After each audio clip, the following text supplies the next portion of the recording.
So, this lecture is on stakeholders role in construction safety. Okay. There are so many stakeholders who come in the process of a construction project, and we are going to talk about whose role is predominantly necessary when it comes to construction safety. Okay. So, let us talk about the three key stakeholders. Let me start in the order of their entry in a construction project, starting from owner, then who does the who has an idea or vision to create a project, and for whom a project is actually completed or progressed and completed. The next comes designers. They are the ones who translate the owner's minds into technical format and pass it on to a contractor. So, contractor is a third key player. So, contractor is the one who actually brings in equipment, labor, etc., and starts putting in whatever designer has given into an actual construction. So, these are the three key stakeholders. If you look at the three key stakeholders whose role is predominantly very critical for construction safety, I think the motto of construction safety is everybody is equally responsible for a safety in a construction site. Okay. So, contractor undoubtedly they are the one who is actually going to execute, and they are the one who is very close with the hazards. So, contractor's role is very critical. Next comes designers. Designers are the one party who actually puts in lot of owners ideas into technical format. So, there itself they could have had lot of opportunities to create a design which is very safe to construct. Okay. They can think of what can be the possible hazards, and they could have given alternate solutions in design wherein the hazards can be minimized or at least eliminated, or it can be replaced with something else. Owners, so in the past owners were never involved in safety and even in a construction project execution, and owners always kept themselves away from a project execution because they thought they are not technically expert. Okay. But owners have a very big and a dominant role when it comes to implementing a construction safety. That is what you will understand in today's class. Okay. So, this is a graph which shows what are the different stages in a project, starting from conceptual design, detailed design, procurement, construction, and till still close out and completion. So, if you think this is the project schedule, you can see here actually now owner's role is from the start till the end, designer's role starts from maybe from conceptual design, and contractor's role is primarily after post design process executes. Okay, I am talking about traditional project delivery. There are other types of project delivery, and this involvement of owner, designer, contractor will always change. Okay. If you see the ability to influence safety, so from the beginning of the project itself there is a lot of ways and means in implementing safety, and once the owner or the designer fails to put it in proper place, and when it comes to contractor he will have very little options to put things to complete safe practices. Okay. Now, this is a tripod on owner, designer, contractor relationships, and some of them are contractual, some of the relationships are not contractual. I am not talking about that, primarily I am talking about the three players who are actually the key players in implementing or in constructing a project. Okay. Now, these three players are actually talking about a project or thinking of solutions and means, and which are to be constructed with the help of workers. Okay. Now, workers are the ones who are not involved in any policy making or any decision making on safety, but the decision made by owner, designer or contractor will be implemented by a worker, and all these safety and hazards whatever you call in the construction sites are primarily for the workers. Okay. So, now this is like an ironical statement. Okay. Workers are never involved in safety, or they are not brought in forward and asked for suggestions or opinions, and they are not consulted for any safety precautions in site, but the decisions are made by some other party and who are actually making a site hazardous or very safe for a worker. Okay. So, that is what is the background you should keep in mind. Now, let us start from the different key stakeholders. So, number one is owner.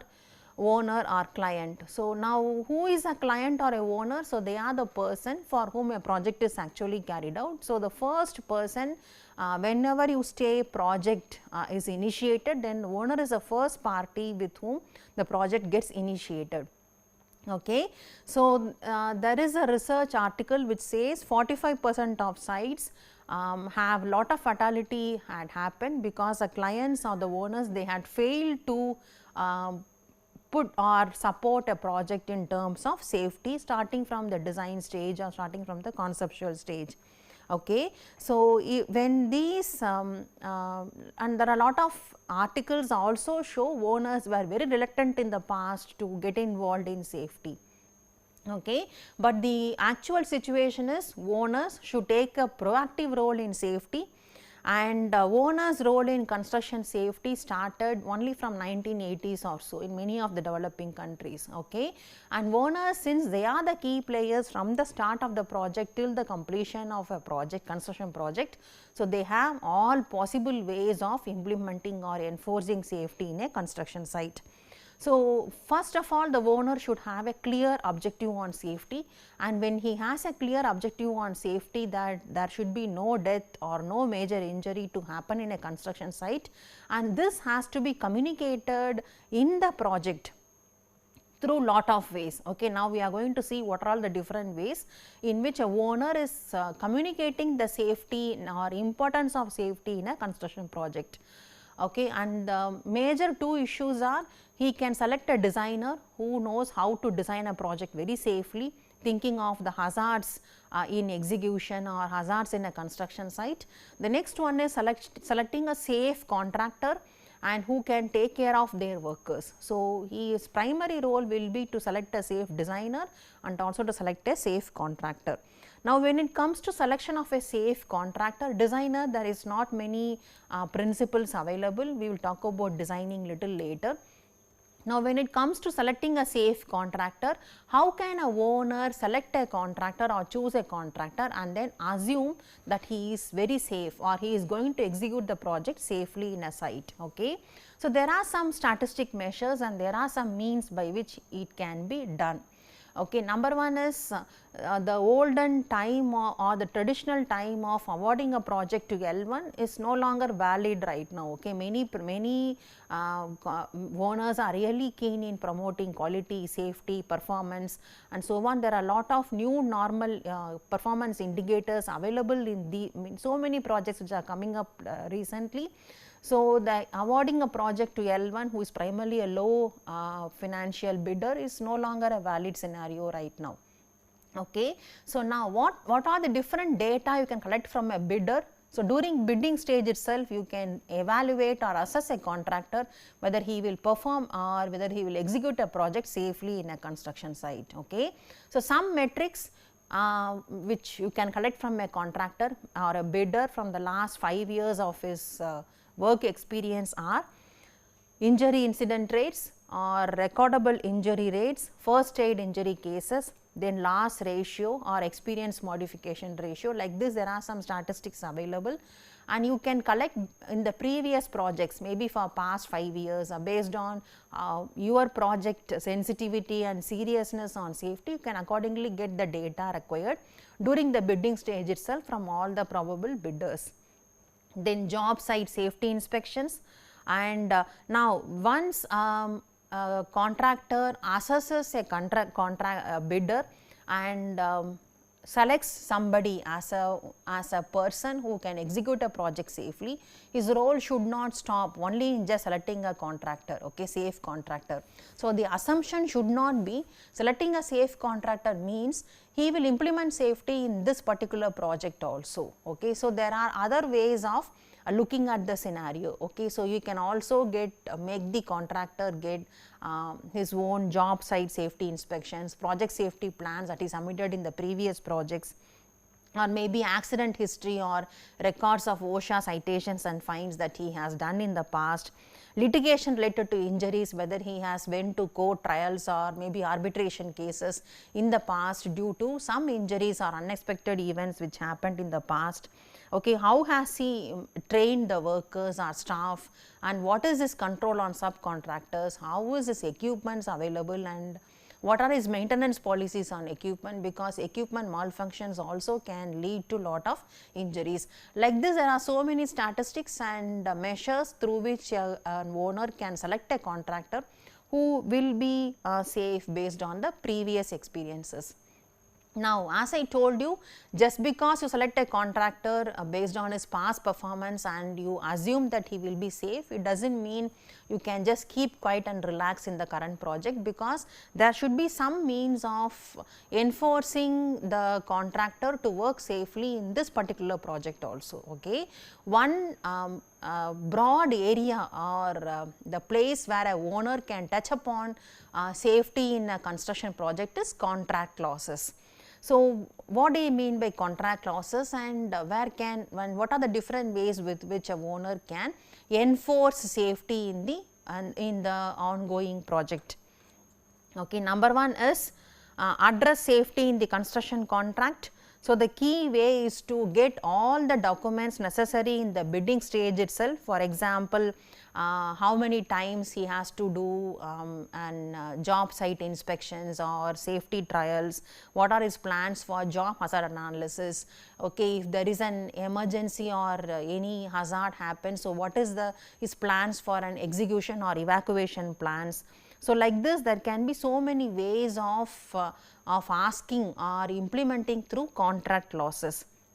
Okay, mandatory reports on accident investigations, safety inspections or safety meetings, and also the owner can provide adequate training to contractor. He can also give proper worker orientation program and also enforce the contractors to undergo the same orientation program. There can be regular audits on contractor safety performance. There should be regular safety meetings with supervisory personnel also, wherein the owner should also be participating with all these programs. Okay.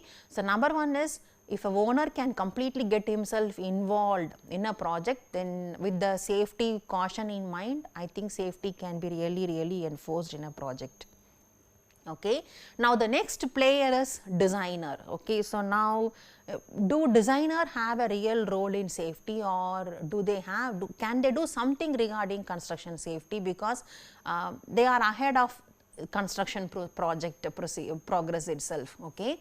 Designers do have a role in safety, because they are the one who is bringing out all the conceptual or the final structure of your model on a paper, okay, in terms of dimensions, in terms of specifications and everything. Okay. So, unfortunately what happens is, most of the designers do not want to be involved in safety, because they say they do not have too much of information on design for safety ideas. Okay. And the other reason is, they are also scared of litigation. Okay. What if I do a design and if it is really turns out to be hazardous and there has been one or two injuries, will I be liable for any litigation or any accusation? So, that is the real fear behind these designers, that they do not come forward in promoting a safe construction ideas. Okay, that is what is happening. And the main myth is, many of the new design concepts are often rejected because they appear to be dangerous. Okay. For example, even the opening and closing of a door or a window can be altered in so many ways, so that some can be thought about for cleaning and for maintenance in future purposes. Okay. But some options are generally rejected because they are too costly or they are little time consuming for installation erection. So, often their ideas are getting rejected. Okay. That is the real scenario behind. And the one issue is, design decisions directly influence the safety, because once a design is approved, then there is nothing much you can play in a construction site, okay, other than bringing in a different equipment or bringing in a different type of a formwork for execution. You cannot have many options there in construction as such. Okay. So, what do you mean by design for construction safety? So, there are alternate terms available here, and there are a lot of synonymous terms available, and it is not that clear as to the start time of these terminology and why are all these terminology available in the academia. Okay. Number one is PTD, which is nothing but prevention through design. The other concept is DFCS, which is nothing but design for construction safety, and also DFS. Okay. Colloquially it is also called DFS, design for safety. So, these are all policies of promoting or providing a project which is assumed to be safe, or at least the hazards are all pre understood, and accordingly a new measure or device has been put in place, so that the hazards are very minimal in the process. So, these are all some of the issues. So, now let us look at some examples of DFCS, okay, and there are almost researchers say there are almost like 600 ideas or something on design DFCS, okay. But one suggestion for how to implement a design for safe idea is, so one suggestion is you can actually have a contractor involved in a project from the beginning, so that the contractor will be sitting along with the designer, and the hazards in the execution can be really thought about, and when the hazards are really thought about, suggestions for eliminating or minimizing the hazard can be really worked out. Okay. So, an alternate approach or methodology or a different system or a different material altogether can be easily worked out. Okay. Some examples here: design 42-inch parapet wall, so that eliminate the need for fall protection or guardrails. Allow adequate clearance between structure and power line, so that overhead power lines are hazardous when you are operating cranes. Then design underground technology utilities to be placed instead of trenchless technologies, eliminate the safety hazards associated with the trenching. So, you can go really with no dig policy. Then design window sills to be 42 inches above the floor, so that you can eliminate the fall protection itself. Construct permanent stairway in the beginning of the construction, so that your fall hazards in terms of ladders, temporary stairs, scaffolds, etc., can be totally eliminated. Okay. So, like this some examples are given, and you can go through the website for many more examples like this. Now, the next is regarding your one more example. So, there is an Abu Dhabi's World Trade Center, and here also the design was really out of the box, in the sense it was really a very different design. So, when people were also asked about the building maintenance, okay, in the sense the future maintenance and operation of the particular building, so many options came in, especially for cleaning of the panels and the glass panels and facades. Okay. So, some suggestions came in. So, the slanting sloping roof of the panel itself can be worked out for storing all the equipment, so that it can be turned or tilted, and it can be used for cleaning and maintenance of this particular structure itself. Okay. So, this idea was very well achieved, and the person who developed this idea, he won the bid of the project. So, like this you can also track so many examples available in the public forum on safe ideas for construction and also for future maintenance. Now, the third party whom we are talking about will be on contractor's responsibility in construction safety. So, contractor is a person who actually looks at the execution of a whole project, and the contractor is responsible for safety in the construction site, and also responsible for preparing a safety plan, and also for carrying out the plans. Okay. So, now as far as contractor is concerned, the procedure or plans of whatever the contractor does, a owner is actually responsible for making the contractor implementing many of the issues. For example, to provide proper orientation in the trade specific training periodically, all these contractors will be doing it, executing it, but the owner is responsible for forcing the contractor to execute all these in the sites, communicating lot of safety improvement programs in the site, or for investigating safety accidents, injuries, or for promoting safety in the construction sites. And contractor also does monitoring of safety progress from time to time. So, all these will be done by the contractor, but under the headship of a owner. Okay. Now, there are some issues with regard to workers. Okay. Now, workers, as I explained in the first slide, So, workers are the ones for which the entire spectrum of safety in construction is revolving around. Okay. Now, what are the different components of workers? Okay. Now, if you look at that, new workers, okay, they always pose a threat in the construction site, because for new workers everything is new in the construction site. For them, they do not know where to ask for, whom to report for in case of any emergency or in case of any hazards visible in the site. So, there may be so many unknowns which partially will be rectified through training and orientation, but still new workers are like moving hazards in a construction site. That is what you should treat a new worker, unless he is familiarized with so many other options. Okay. Now, working with friends, so when a worker starts getting involved in a construction site, now what happens is he starts getting mingled with the co-workers and they become friends, and this may not be, and they work as gangs. This may not be a good sign when you talk about productivity, because lot of gossips, lot of chatting will go on, but when you think about safety, no worker will try to make his friends get hurt. So, all the hazards will be communicated appropriately, and they try to have a trust or trust and friendship among them, so that they maintain the safety in a construction site. So, when you think of safety, it is always encouraged to allow the workers to move along as a gang or a friends, as a crew. Okay. Now, the next issue is job satisfaction and loyalty to the employers. Okay.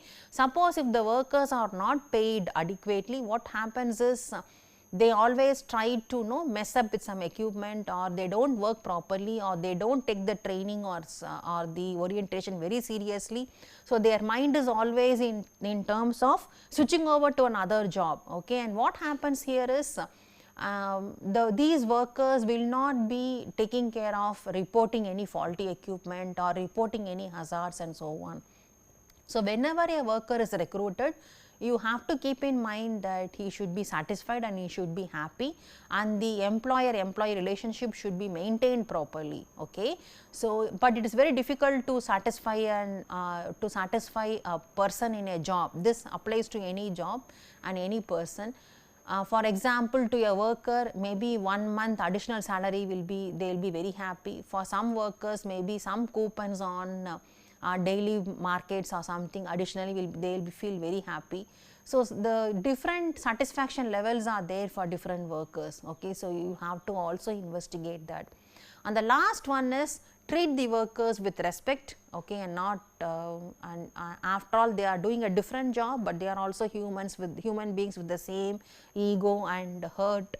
So, when they do a good job, you should try to appreciate them, so that they are always happy and they start being loyal to the company and to the employer. Okay.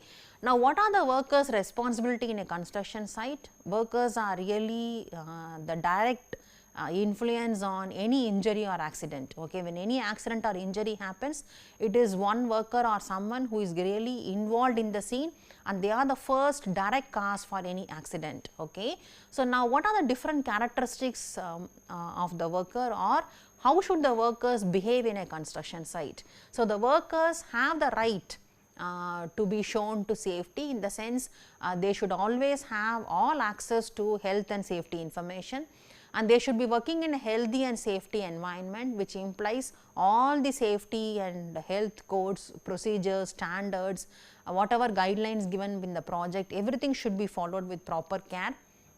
And they also have the right to get appropriate training before they start the work, and during the training they should also be very attentive in the training and listening to all the hazards and whatever is spelled out, and always work with safe machinery, vehicles, tools and bad and equipment, and whenever there is a faulty equipment, they have to also report to the supervisor and get it repaired. Okay. Now, they should also be volunteering to talk about what is happening in the construction site. They should be encouraged to speak up. So, they can also speak about a task which is too dangerous, which they feel it is difficult for them to progress and finish. So, they should be speaking up and even volunteering for somebody else also. Okay.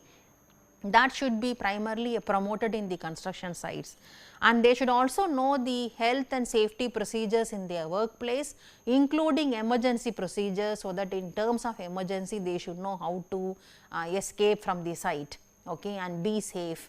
and also they should be provided with clean drinking water, proper toilets and so on. All these comes as health issues which the worker should be very clear at all points of time.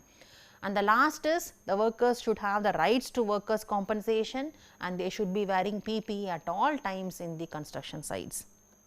Okay. Now, who is responsible for this worker safety? So far we have talked about owner, contractor, designer. It looks like all three of them have equal role in on worker safety, but who is really responsible for worker safety? Because the owners are the one who employed a contractor, and the contractors are the one who are employing the workers. Okay. So it is like direct to direct relationship. Now if you look at this case, now is the owner responsible for a worker safety, or a contractor is responsible for a worker safety? Okay, that confusion happens many of the times, and many of the times when a worker is injured, the ball is now between owner and contractor as to who will take care of the responsibility and who will pay for the compensation to the worker. Okay. So, now if you look at this scenario, this is primarily called concurrent liability. When two or more parties are employers, then they should be providing proper safe and healthy workplace to all the employees. Okay. From that particular point of view, so owner and the contractor both are really responsible for a safety from a worker's point for a worker. So, if you look at here, so contractors workers are performing the work on a owner's land.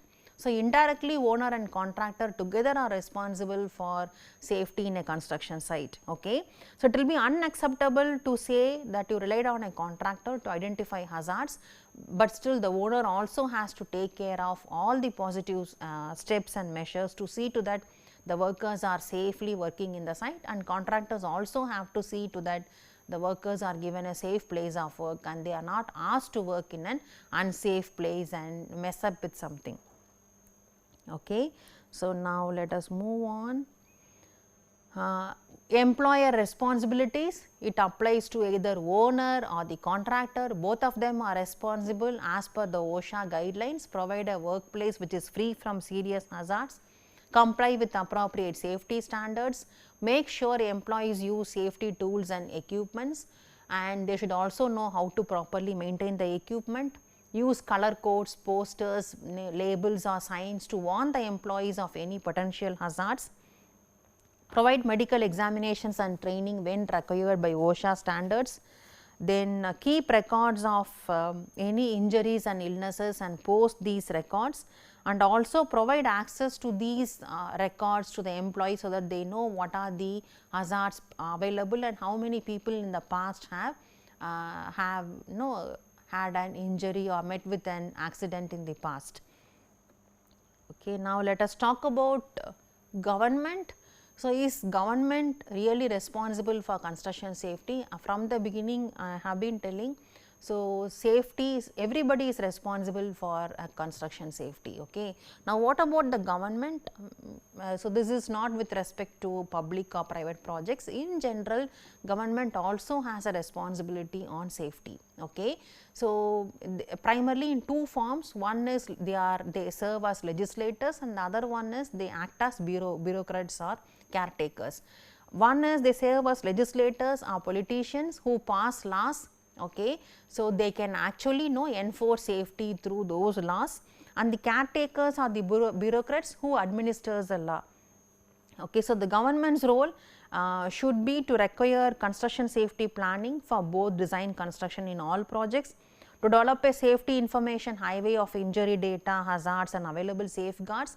They can maintain a portal on safety data so that it is available to everyone, and people can think about promoting safety in future projects, to use governmental fines for an unsafe workplace to fund the safety information highway, and also to level the playing field so that the parties who deliberately avoid safety planning and the use of safeguards are not exempt from liability in the event of injury or death. So, it will also help to punish or correct someone who has done faults routinely, and to shift the function of preliminary and routine construction safety audits or inspections to qualified independent safety engineers. So, government also has a serious concern on safety.